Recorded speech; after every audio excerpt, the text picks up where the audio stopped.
Hello everyone, welcome back to my channel. তো বন্ধুরা, আজকে আমি চলে এসেছি একটা নতুন ভিডিও নিয়ে। তো আজকের ভিডিওটা হতে চলেছে কিন্তু খুবই গুরুত্বপূর্ণ। তো বন্ধুরা, আজকের আমি আপনাদেরকে বেবি জাম্পস্যুট তৈরি করে দেখাবো। তো এখানে আপনাদেরকে কাপড়ে আপনাদের পুরোটা সেলাই কাটিং সবটা A to Z দেখিয়ে দেবো যে কীভাবে আপনারা সহজে সুন্দর বেবি জাম্পস্যুট তৈরি করে ফেলবে। তো চলুন দেরি না করে ভিডিওটা শুরু করা যাক। ভিডিওটাকে কিন্তু অবশ্যই আপনারা শেষ পর্যন্ত দেখবেন, তাহলেই কিন্তু সবটা আপনারা বুঝতে পারবেন।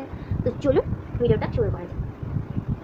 তো দেখুন বন্ধুরা, এখানে কিন্তু আমি এই যে কাপড়টা নিয়েছি, এই কাপড়টাতে কিন্তু আমি প্রথমে 4 ভাঁজ করে নিয়েছি। দেখুন এদিকটা কিন্তু আমার রয়েছে জোড়া দিক, দেখুন ভাঁজ করা। তো এখানে আমি 4 ভাঁজ করে নিয়েছি। প্রথমে আমাদের যে টপ পার্টটা, সেই টপ পার্টটাকে প্রথমে কাটিং করতে হবে। তো টপ পার্টটাকে কাটিং করার জন্য আপনারা প্রথমেই কিন্তু কাপড়টাকে 4 ভাঁজ করে নেবেন। 4 ভাঁজে কাটিং করা হবে। তো এটা আমাদের কিন্তু জয়েন্ট, কাপড়ের জোড়া অংশ রয়েছে জয়েন্ট দিক। তো এদিক থেকে আমাদের প্রথমে কিন্তু ড্রয়িংটা আমরা শুরু করব। তো এখানে একটা কথা বলে দিই বন্ধুরা, তো আপনারা আপনাদের বাচ্চাদের যেমনভাবে মাপ নেবেন তেমনই মাপ অনুযায়ী কিন্তু কাটিং করবে।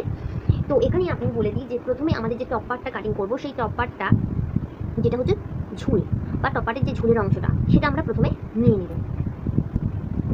তো এখানে দেখুন, এখানে কিন্তু আমার এই যে টপ পার্টটা কাটিং করা হবে, এর ঝুল রয়েছে কিন্তু 9.5 ইঞ্চি। তো 9.5 ইঞ্চি, তো তার সাথে আমি 1.5 ইঞ্চি এক্সট্রা নেব। তো আপনাদেরও কিন্তু ঝুল যা থাকবে তার সাথে আপনারা 1.5 ইঞ্চি এক্সট্রা নিয়ে নেবেন। তাহলে আমার এখানে টোটাল হবে কিন্তু 11 ইঞ্চি। বন্ধুরা দেখুন, এখানে কিন্তু আমার হবে 11 ইঞ্চি। তো এখানে আপনাদেরকে বলে দিই যে এই 1.5 ইঞ্চি এক্সট্রাটা কেন। তো এখানে আমাদের ফুট লাইনে 1/2 ইঞ্চি সেলাই হয়ে যাবে। নিচে আমাদের যে টপ পার্টটা, সেই টপ পার্টটা যে নিচের যে প্যান্টটা, সেই প্যান্টের সাথে যখন জয়েন করা হবে সেখানেও আমাদের সেলাই লাগবে। তার জন্য কিন্তু আমরা এখানে 1.5 ইঞ্চি এক্সট্রা নিয়ে নিলাম। তো প্রথমে টপ পার্টের আমাদের ঝুলের অংশটা নিয়ে নিলাম, ঝুলের মাপটা এখানে 11 ইঞ্চি নিয়ে নিলাম। আপনাদেরও ঝুল যা হবে তার সাথে আপনারা 1.5 ইঞ্চি এক্সট্রা নিয়ে নেবেন। তো এবার দেখুন, এখানে আমাদের ঝুলের মাপ নেওয়া হয়ে গেলে এবারে আমাদের এখান থেকে ফুটের মাপটা নিয়ে নিতে হবে। তো আপনারা সঠিক নিয়মে ফুট, তো এখানে দেখুন আমার এখানে ফুট রয়েছে কিন্তু 8 ইঞ্চি 6 সুদের মতো। তো সেটাকে আমি অর্ধেক করে এখানে ফুটের মাপটা নিয়ে নেব। তো সঠিক নিয়মে আপনারাও ফুট নিয়ে নেবেন। তো এখানে কিন্তু জাম্পস্যুটে আপনারা দেখেছেন যে গলা কিন্তু খুব একটা বেশি ডিপ হয় না, সামনের গলা বলুন বা পিছনের গলা বলুন, বাচ্চাদের ক্ষেত্রে খুব একটা ডিপ হয় না। সেক্ষেত্রে কিন্তু ফুটও আমাদের অর্ধেক করে নিয়ে নিলেই হবে। তো ফুটটাকে আমি অর্ধেক করে এখানে নিয়ে নিচ্ছি। আমার এখানে আসছে 4 ইঞ্চি 3 সুত। তো আমি 4 ইঞ্চি 3 সুদের নিয়ে নিলাম, যেহেতু আমার এখানে ফুট আছে 8 ইঞ্চি 6 সুত। তো এবার দেখুন, যেখানে আমাদের ফুটের মাপটা নেওয়া হবে শেষ হবে, সেখান থেকে আমাদের মোহরার মাপটা কিন্তু নিয়ে নিতে হবে। এটা আপনারা জানেন। তো এখানে আমাদের ফুটের মাপ যা হবে তার সাথে আমরা 1/2 ইঞ্চি বাড়িয়ে মোহরার যে স্ট্রেট লাইনের মাপটা সেটা নিয়ে নেব। তাহলে আমার এখানে 4 ইঞ্চি 3 সুত আমি নিয়েছি, তাহলে আমরা 1/2 ইঞ্চি বাড়িয়ে, তো দেখুন এখানে কিন্তু মোহরার যে স্ট্রেট লাইনের মাপটা সেটা নিয়ে নিচ্ছে 5 ইঞ্চি। 1/2 ইঞ্চি বাড়িয়ে নিলাম, ফুটের মাপ যা নিয়েছি তার সাথে আমি 1/2 ইঞ্চি বাড়িয়ে নিলাম, নিয়ে এটা মোহরার স্ট্রেট লাইনের দাগটা নিলাম। তো আপনারাও এমনভাবে নিয়ে নেবেন। তো এবার মোহরার মাপ যেখানে আমাদের শেষ হবে সেখান থেকে কিন্তু আমাদের ছাতির মাপটা নিয়ে নিতে হবে, এটা আপনারা জানেন। তো দেখুন এখান থেকে আমাদের কিন্তু ছাতির মাপটা নিয়ে নেব। তো আমার এখানে ছাতি আছে 24, 24টাকে আমরা 4 দিয়ে ভাগ করব। 4 দিয়ে ভাগ করলে কিন্তু আমার এখানে হবে 6 ইঞ্চি। তাহলে দেখুন 4 ভাগ করে তার 1 ভাগ যেটা হবে আমরা সেটা নিয়ে নেব। আর এক্সট্রা আমরা এখানে নিয়ে নেব হচ্ছে তোমার 1.5 ইঞ্চি নিতে পারেন বা 2 ইঞ্চি নিতে পারেন। তো আমি এখানে নিয়ে নিলাম কিন্তু 2 ইঞ্চি এক্সট্রা। তাহলে বন্ধুরা আপনাদেরও কিন্তু ছাতিটা থাকবে, সেটাকে আপনারা 4 দিয়ে ভাগ করবেন, করে তার 1 ভাগ যেটা হবে সেটা আপনারা এখানে নিয়ে নেবেন। তো আমার এখানে 1 ভাগ হয়েছে তোমার 6 ইঞ্চি, তার সাথে আমি আরও 2 ইঞ্চি এক্সট্রা নিয়েছি প্লাস করে। তো এবারে কিন্তু ছাতির মাপ নেওয়া হয়ে গেলে এবারে আমরা চলে আসবো নিচে একদম ঝুলের শেষ অংশে। ঝুলের শেষ অংশে আমরা এখানে নিয়ে নেবো কিন্তু কোমরের মাপ। কোমর আমার এখানে আছে 22, 22টাকে আমি 4 দিয়ে ভাগ করবো, করে তার 1 ভাগ যা হবে আমরা সেটা নিয়ে। তো আমার এখানে হচ্ছে তোমার 5.5 ইঞ্চি।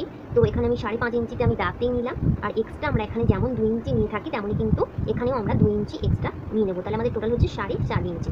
তো এবার দেখুন এখান থেকে কিন্তু আমরা এটাকে এমনভাবে মিলিয়ে নেব।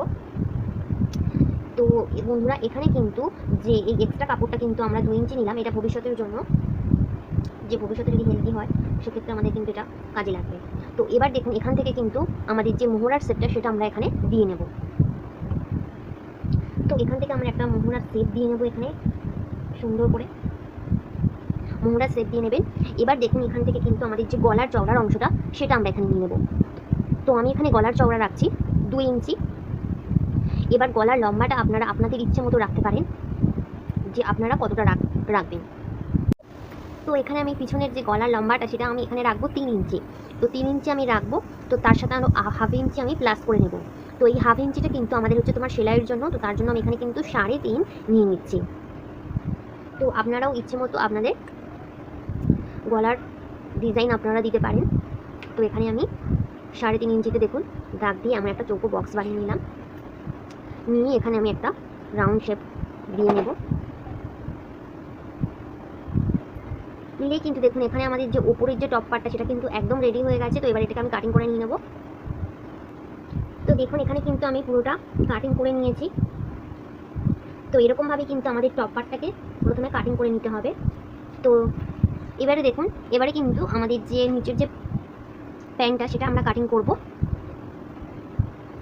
তো এখন দেখুন বন্ধুরা, যে প্যান্টটা কাটিং করার জন্য প্রথমে আমরা এই যে উপরের পার্টটাকে এমনভাবে কিন্তু সমানভাবে রাখবো। রেখে দেখুন আপনারা এমনভাবে রাখবেন, এখানে কোমরের যে মাপটা সেই মাপটা কিন্তু আমাদের এখানেও কিন্তু কোমরে একই মাপ হবে। তো বুঝতে পেরেছেন, এখানে দেখুন এই যে আমি এটাকে সমানভাবে এরকমভাবে রাখছি, রেখে দেখুন এখানে কোমরের মাপটা যতটা পর্যন্ত রয়েছে এখানেও কিন্তু একইভাবে প্যান্টের এখানে কোমরের মাপটাকে এখানে নিয়ে নেব। নিয়ে নিলাম। এবারে দেখুন এখান থেকে কিন্তু এখানে দাগ দিয়ে নিলাম। এবার এখান থেকে আমাদের কিন্তু হাইলাইনের মাপটা বার করতে হবে। তো আরেকটা কথা বলে দিই বন্ধুরা, এখানে কিন্তু যে প্যান্টটা কাটিং হবে, প্যান্টটাও কিন্তু 4 ভাঁজে কাটিং করা হবে। আর এটা থাকবে কিন্তু জোড়া দিক, এদিকটা থাকবে জোড়া দিক। তো জোড়া দিক থেকে প্রথমে কিন্তু আমাদের ড্রয়িংটা শুরু করতে হবে। তো এই দিকটা আমার আছে জোড়া দিক। তো এখানে আমি কোমরের মাপটা দাগ দিয়ে নিলাম। এবারে আমার এখান থেকে হাইলাইনের মাপটা নিয়ে নিতে হবে। তো হাইলাইনের মাপ হবে যে 5 আর 1/4। তো 5 আর মাপ আপনাদের যা থাকবে সেটাকে আপনারা 4 দিয়ে ভাগ করে নেবেন, নিয়ে তার 1 ভাগ যা হবে সেটা, আর তার সাথে আরও 2 ইঞ্চি এক্সট্রা। তো আমার এখানে 5 আছে 24। তো 24টাকে আমি 4 দিয়ে ভাগ করলে হবে 6, আর তার সাথে আমি আরও 2 ইঞ্চি অথবা 2.5 ইঞ্চি আপনারা এক্সট্রা মার্জিন নেবেন। তাহলে বুঝতে পেরেছেন, তাহলে আমার এখানে হবে কিন্তু 6-এর সাথে আমি আরও 2.5 ইঞ্চি প্লাস করছি, করলে আমার হবে 8.5 ইঞ্চি। তাহলে বুঝতে পেরেছেন, এমনভাবে কিন্তু আপনারা হাইলাইনের মাপটা এখানে নিয়ে নেবেন। তো এখানে আমার হাইলাইনের মাপ নিয়ে নিচ্ছি 5 আর 1/4। 5টাকে 4 ভাগ করে তার 1 ভাগ, তার সাথে আরও 2.5 ইঞ্চি আমি এখানে এক্সট্রা নিলাম। তো আপনারা কিন্তু 2 ইঞ্চি অথবা 2.5 ইঞ্চি এক্সট্রা নিয়ে নেবেন। দেখুন এমনভাবে এখানে নিয়ে নিলাম। এবারে দেখুন এখান থেকে কিন্তু আমাদের 1.5 ইঞ্চি যতটা হলো হাইলাইনের মাপ শেষ হলো, সেখান থেকে আমরা 1.5 ইঞ্চি একটা এরকমভাবে দাগ দিয়ে নেব। এটা কিন্তু সবই সূত্র বন্ধুরা, এমনভাবে 1.5 ইঞ্চি বাড়িয়ে নিতে হবে। এখানে দেখুন এখানে কিন্তু আমি 1.5 ইঞ্চি বাড়িয়ে নিলাম। তো এবারে আপনাদের বলে দিই বন্ধুরা, যে এখানে এই যে প্যান্টের যে ঝুলের মাপটা সেটা আপনারা এদিক থেকে কিন্তু নিয়ে নেবেন প্রথমে। তো ঝুল আপনাদের যতটা থাকবে, তো এখানে আপনাদের বলে দিই যে আমার এখানে জাম্পস্যুটটা আমি তৈরি করছি, তার যে ফুল ঝুলটা আছে সেটা আছে হচ্ছে তোমার 30 ইঞ্চি। তো 30 ইঞ্চি ঝুল আছে।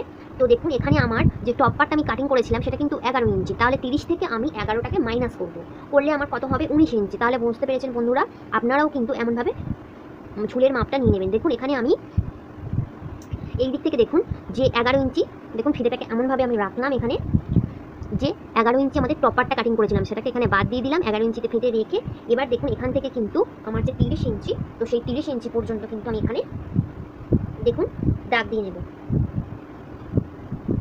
তো এবারে দেখুন তার সাথে আমি আরও কিন্তু 1 ইঞ্চি এক্সট্রা নিয়ে নেব, টোটাল নিয়ে নেব 31 ইঞ্চি।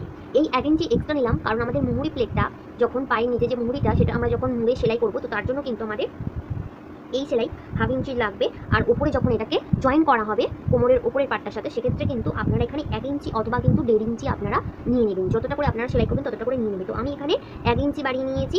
তাহলে আমার দেখুন আপনারা ঝুলের মাপটা আশা করছি আপনারা বুঝতে পেরেছেন, যে টোটাল ঝুলটা নেবেন তার সাথে কিন্তু আপনারা 1.5 ইঞ্চি অথবা 1 ইঞ্চি প্লাস করে নেবেন। তো আমি এখানে টোটাল নিয়ে নিলাম 31 ইঞ্চি। তো এই জয়েন্টের দিক থেকে আমরা ঝুলের মাপটা নিয়ে নিলাম। এবার দেখুন এখান থেকে আমরা যে হাইলাইনের এখানে যে 1.5 ইঞ্চি বাড়িয়েছিলাম, এই যে আমরা হাইলাইনের এখানে 1.5 ইঞ্চি বাড়িয়েছিলাম, তো এবার এই মাপটাকে আমরা কীভাবে জয়েন করবো দেখুন মুহুরির দিক থেকে। তো হাইলাইনের এখানে আমাদের একটা শেপ দিয়ে নিতে হবে, এখানে আপনারা একটু সুন্দর করে একটা শেপ দিয়ে দেবেন হাইলাইনের এখানে। তো শেপটা দেওয়ার পরে এটাকে আমরা এখানে মুহুরির সাথে মিলিয়ে দেবো। এটা আপনাদের ইচ্ছে মতো যে আপনারা কতটা মুহুরি রাখতে চান, তো সেরকমভাবে কিন্তু আপনারা এটাকে মিলিয়ে নেবেন।